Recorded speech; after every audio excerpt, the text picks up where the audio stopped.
आप लोग यहाँ पर हैं और हमारी बातों को सुन रहे हैं, इसके लिए आप सभी को तहे दिल से बहुत बहुत धन्यवाद।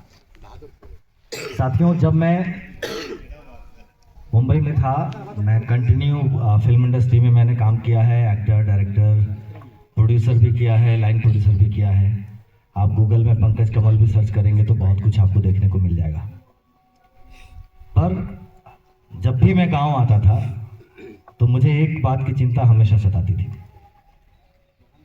लोग कहते हैं बेरोजगारी, काम नहीं है, काम नहीं है, काम नहीं है, कैसे क्या करेंगे, मेरे बेटे के लिए कुछ कर दो, इनके लिए कुछ कर दो। ये चीज़ें लगती थी, लेकिन क्या होता था, मैं वापस चला जाता था तो फिर ये चीज़ें रखी की रखी रह जाती थी, सोच वहीं की वहीं रह जाती थी। पर ये कोरोना काल, जब ये कोरोना काल आया तो इस दरमियान हम लोग जब वहाँ से लौटे आए, उसके बाद जाने का मौका नहीं मिला। और ये जो जाने का मौका नहीं मिला तो इस बीच में हमने सोचा कि अब ये सही वक्त है मुझे इन चीज़ों पर काम करने का। और चूंकि मैं उस फील्ड से रहा हूँ, मैंने पूरा देश, पूरा दुनिया देखा है, 10 कंट्री मैंने देखा है, तो मुझे पता है डेवलपमेंट क्या है, मुझे पता है रोजगार कैसे बनता है। तो हमने उन चीजों पे देखा हुआ है, ऐसे लोगों में, ऐसे ग्रुप में मैं रहा हूं। तब हमने विचार किया कि नहीं, अब और कहीं नहीं, अब यहीं से हमें वो सारी चीजें उपलब्ध करानी है, लोगों के लिए काम करना है जो लोग नहीं कर पा रहे। टीवी चैनल जब भी हम लोग खोलते हैं तो सिर्फ एक दूसरे की बुराई, एक दूसरे की बातों पे उलझ जाते हैं लोग। कभी भी फैक्ट मुद्दा पे नहीं आते हैं कि देश में अर्थव्यवस्था कैसे बढ़ेगी, देश में बेरोजगारी कैसे खत्म होगी, कम होगी। इसके ऊपर कभी किसी को चिंता करते हुए हमने नहीं देखा। ये छोटी बात नहीं है या 2 दिन में होने वाली बात नहीं है, पर अगर आज हम चिंता करें, आज इस पर हम काम करें तो एक ना एक दिन ये जरूर होगा। अब मैं कुछ चीजें आप लोगों को बतलाना चाहता हूं। एक तो अब आप सोचो कि हम लोग सब एक परिवार हैं या हिंदुस्तान में हैं। हमारा एक फंड है, यही पैसा कुछ आपके पास है, कुछ आपके पास है, कुछ हमारे पास है, ये आपस में है। अब हम आपसे पूछ लिए तो आपका पैसा हमारे पास आ गया, हमने इनसे पूछ लिया तो हमारा पैसा इनके पास चला गया, और ये पैसा यहीं पर घूमता रहेगा। तो क्या कभी ये बढ़ेगा? अर्थव्यवस्था कैसे बढ़ेगी? ये कभी, अगर ये पैसा यहीं घूमता रहा तो ये कभी बढ़ेगा? कभी नहीं बढ़ेगा। इस बीच में क्या होता है, हम दूसरे देश से कुछ खरीद लिए, इंपोर्ट करते हैं, हम लोग खरीदते हैं तो हमारा पैसा कहाँ चला जाता है? विदेश चला जाता है। अब जो विदेश चला गया वो तो किसी भी सूरत में वापस तो नहीं आ रहा ना। वापस आ रहा है क्या? नहीं आ रहा है। अब नहीं आ रहा है तो इस सूरत में क्या करती है सरकार कि भाई पैसा तो चला गया, पैसा कम पड़ रहा है तो लोन ले लो, वर्ल्ड बैंक से फाइनेंस ले लो। हम कर्ज पे कर्ज दिए जा रहे हैं और अपने आप को भ्रमित किए जा रहे हैं कि हमारे पास बहुत पैसा है। वो पैसा हमारा नहीं है, वो कर्जा है। हम कर्ज लिए जा रहे हैं। हम निर्यात क्यों नहीं कर सकते? अभी हम सिर्फ चंद चीजों पे निर्यात कर रहे हैं, गिनती की चीजों पे निर्यात कर रहे हैं, आयात उससे कई गुना ज्यादा कर रहे हैं। और अभी ये जो छोटी छोटी चीजें ना, ऐप देखते होंगे, सब विदेशी ऐप हमारे पास आ रहे हैं। आप अमेज़न देख रहे हो, फ्लिपकार्ट देख रहे हो, सब बाहर की चीजें हैं। हम लोग क्या करते हैं, तुरंत पैसा डालते हैं, रिचार्ज करते हैं। साल में कितना, 1400 रुपए, 1300 रुपए सालाना, कुछ अगर 6 महीने का है, 3 महीने का स्कीम है, उसमें भी करते हैं। ये पैसा क्या है, सिरिंज की तरह हमसे चूस रहा है लोग, और हमारे फंड विदेश जा रहे हैं। पर विदेशी कोई भी मुद्रा हमारे पास नहीं आ रही है।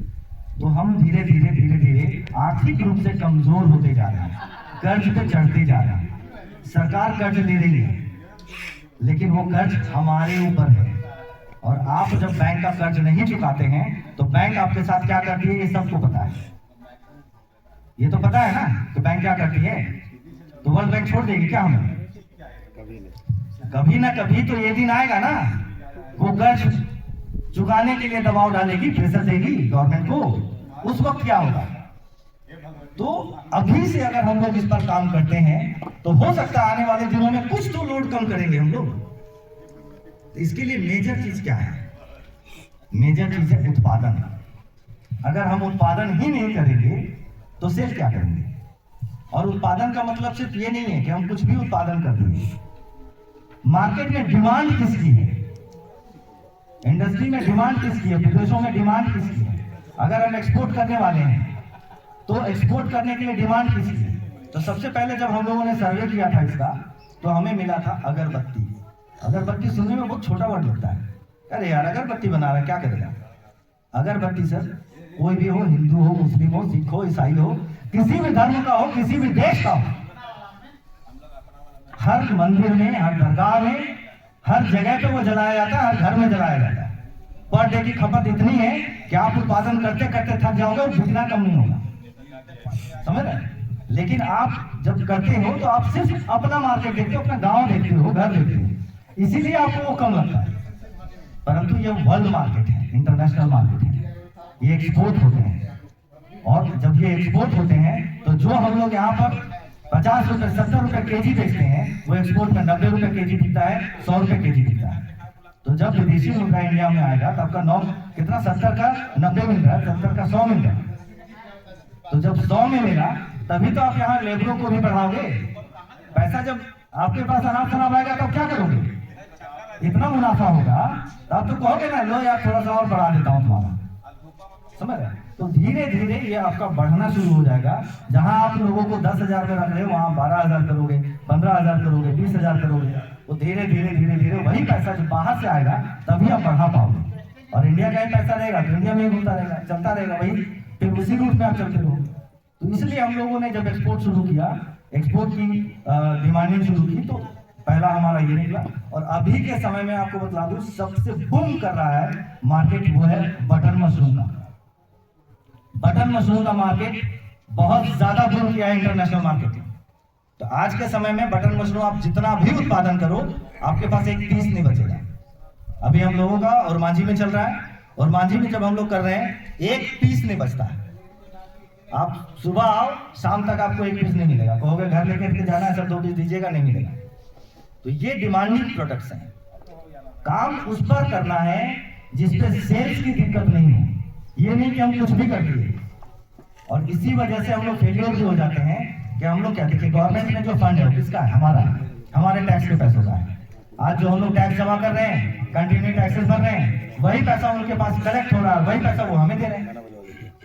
और पता चल रहा है कि हमने सब्सिडी ले ली, हमने इन चीजों पर कोई उद्योग लगा लिया और उसके बाद वो बेच ही नहीं पा रहे हैं, हम मार्केटिंग कर नहीं पाते हैं, धीरे धीरे 5-6 महीने में डूब जाते हैं। पता चला हमारा सिविल भी खराब हो गया, हमारा सब कुछ खराब हो गया। दोबारा आपको ना लोन मिलेगा ना कुछ मिलेगा, आपका करियर भी खत्म, आपका पैसा भी खत्म, और छोटी सी लापरवाही में आपका पूरा सिस्टम खत्म। अब दोबारा आप लोन लेने जाओ, मिलेगा नहीं, खड़ा होने के लिए 10 बार सोचना पड़ेगा।